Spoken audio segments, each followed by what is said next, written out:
আসসালামু আলাইকুম। এখন শুনবেন সংবাদ শিরোনাম। শেখ হাসিনার মামলার রায় ঘিরে চোরাগুপ্তা হামলা ও অগ্নিসংযোগ ছড়াচ্ছে আতঙ্ক, বিপুল অর্থ আর অস্ত্রের ব্যবহারে দীর্ঘমেয়াদী সহিংসতার শঙ্কা বিশ্লেষকদের। রাজধানীর জেনেভা ক্যাম্পে ককটেল ফ্যাক্টরির সন্ধান, বিপুল পরিমাণ বিস্ফোরক ও বিস্ফোরক তৈরির সরঞ্জাম জব্দ, আটক হয়নি কেউ। রংপুরে ব্যবসায়ী আশরাফুল হত্যার মূল আসামি জোরেজুল ও তার বান্ধবী কুমিল্লায় গ্রেফতার, বেশ কিছু আলামত জব্দ, পরকীয়ার জের বলছে ডিবি। নোয়াখালীতে খাস জমিতে হাট বাজারের ইজারা দিলেও নির্ধারণ করা হচ্ছে না টোল, ইচ্ছে মতো টোল আদায় করছে ইজারাদাররা, প্রতিবাদ করলেই মারধর, গাড়ি ভাঙচুর। মেট্রো রেল পরিচালনায় সার্বক্ষণিক মনিটরিং ও রক্ষণাবেক্ষণ জরুরি বলছেন চীনা বিশ্লেষকরা, দক্ষ জনবলের পাশাপাশি কাটিং এজ প্রযুক্তি ব্যবহারের তাগিদ।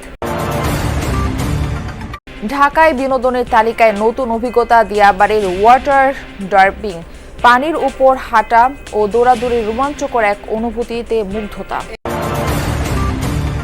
আসসালামু আলাইকুম। এতক্ষণ দেখছিলেন সংবাদ শিরোনাম, এখন দেখবেন বিস্তারিত। আন্তর্জাতিক অপরাধ ট্রাইব্যুনালে বিচারাধীন নেতাদের রায় এবং আসন্ন নির্বাচন ঘিরে দেশে অস্থিরতা তৈরির চেষ্টা থাকবে কার্যকর নিষিদ্ধ থাকা আওয়ামী লীগ। সামনে সরকারের অনেক কাজের মধ্যে তাদের প্রতিহত করাই হবে প্রধান চ্যালেঞ্জ, এমন মত বিশ্লেষকদের। তারা বলছেন, ট্রাইব্যুনালের বিচার ও রায় ঘিরে চুপ থাকবে না দলটি, একের পর এক কর্মসূচি নিয়ে নামতে পারে মাঠে, যেখানে ব্যবহার হতে পারে কর্মীদের হাতে থাকা বিপুল অর্থ এবং অস্ত্র। জুলাই আগস্টে সংঘটিত মানবতাবিরোধী অপরাধের মামলার আসামি ক্ষমতাচ্যুত প্রধানমন্ত্রী শেখ হাসিনা, তিনি সহ 3 আসামির রায়ের দিন আগামী 17 নভেম্বর ধার্য করেছে আন্তর্জাতিক অপরাধ ট্রাইব্যুনাল। গঠিত হওয়ার পর এটি হবে ট্রাইব্যুনালের প্রথম রায়।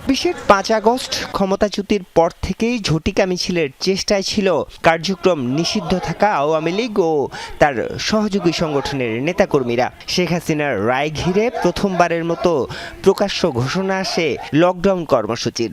শুরু হয় চোরাগুপ্তা ককটেল হামলা আর আগুন দেয়ার ঘটনা। বিশ্লেষকরা বলছেন, সামনের দিনগুলোয় দলটির এমন কর্মসূচি আরও বাড়বে। কর্মসূচি সফল করতে ব্যবহার হতে পারে বিপুল অর্থ। সামনের দিনে ওরা নানা ধরনের এই ধরনের রাজনৈতিক কর্মসূচি আসবে, মাঠে আগুন থাকবে, বাস পোড়ানো থাকবে, গোলাগুলি থাকবে, জনগণ ঘরে থাকবে, জনগণের জীবনযাত্রা ব্যাঘাত ঘটবে। এই সংস্কৃতি আমাদের কপালের লিখন হয়ে থাকলো।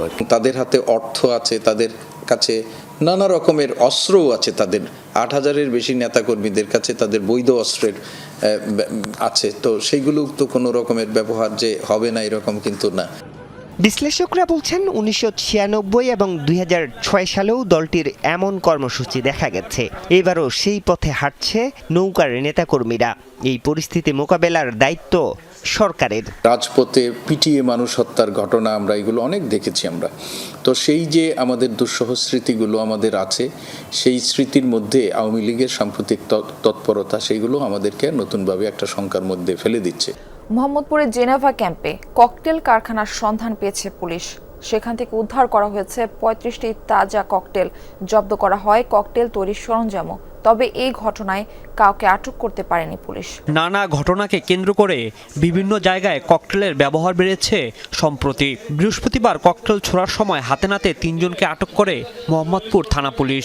তাদের দেওয়া তথ্যের ভিত্তিতে শুক্রবার সন্ধ্যায় জেনেভা ক্যাম্প ঘেরাও করে অভিযান চালায় আইন শৃঙ্খলা রক্ষা বাহিনী।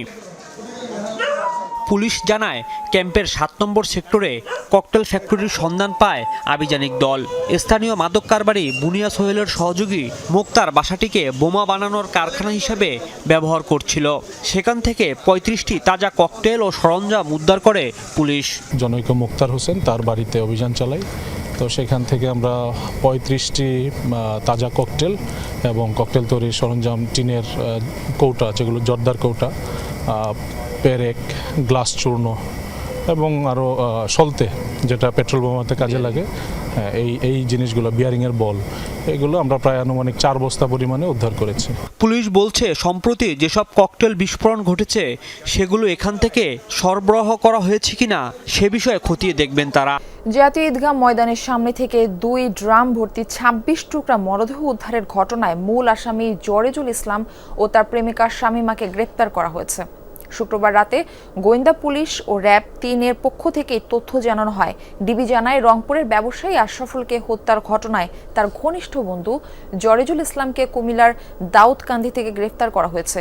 পরকীয়ার কারণে এই হত্যাকাণ্ড বলে প্রাথমিকভাবে জানিয়েছে ডিবি। এদিকে র্যাব ৩ জানায়, আশরাফুলকে হত্যা করে মরদেহ খণ্ড বিখণ্ড করার মামলায় মূল আসামি জরেজের প্রেমিকা শামীমাকে গ্রেপ্তার করা হয়েছে। এ সময় গুরুত্বপূর্ণ আলামত জব্দ করা হয়। এ যেন প্রশাসনের ছত্রছায়ায় চাঁদাবাজি। নোয়াখালীতে সরকারি খাস জমি ইজারা দেওয়া হচ্ছে হাট বাজারের জন্য, অথচ নির্ধারণ করে দেয়া হচ্ছে না টোলের পরিমাণ।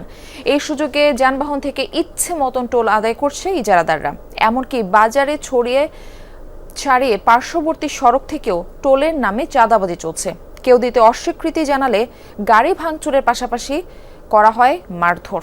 নোয়াখালীর সরকারি খাস জায়গা হাট বাজারের জন্য ইজারা দেয় উপজেলা প্রশাসন। উদ্দেশ্য থাকে কিছু রাজস্ব আদায়ের, কিন্তু এই ইজারাই এখন পরিবহন সংশ্লিষ্ট ও ব্যবসায়ীদের গলার কাটা হয়ে দাঁড়িয়েছে। এ সকল হাট বাজারের ব্যবসায়ী ও পরিবহন থেকে টোল আদায় করে থাকেন ইজারাদাররা। অভিযোগ রয়েছে, উপজেলা প্রশাসন থেকে টোলের পরিমাণ নির্ধারণ করে না দেয়ায় আদায় করা হয় বাড়তি টাকা। মেট্রো রেল পরিচালনায় সার্বক্ষণিক মনিটরিং ও নিয়মিত রক্ষণাবেক্ষণ সবচেয়ে জরুরি বলে মনে করেন চীনা বিশেষজ্ঞরা। বলছেন, এই কাজে দক্ষ জনবলের সাথে নিশ্চিত করতে হবে কাটিং এজ প্রযুক্তির ব্যবহার।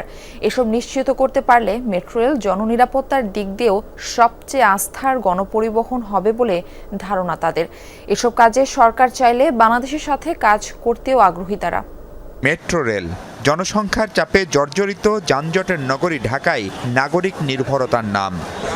তবে গেল অক্টোবরের শেষ সপ্তাহে ফার্মগেটে বেয়ারিং খুলে পড়ে একজনের মৃত্যু ভাবিয়ে তোলে নগরবাসীকে। দীর্ঘদিন মেট্রো রেল নিয়ে কাজ করছে চীনের Guangzhou metro design and research institute company limited.